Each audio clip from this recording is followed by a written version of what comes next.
Hi guys, welcome back to a new episode of Crazy Gamer. Today in this video, I'm gonna show you how you can clear your Toon Blast application data. Keep watching the video till the end.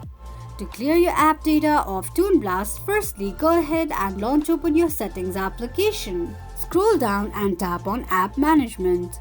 On the next page, click on App List option. From the app list, tap on Toon Blast application. Click on Storage Uses and clear your app data and cache memory by tapping on Clear Data and Clear Cache option.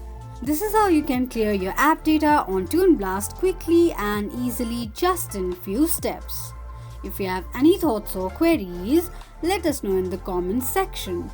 Don't forget to subscribe to our channel.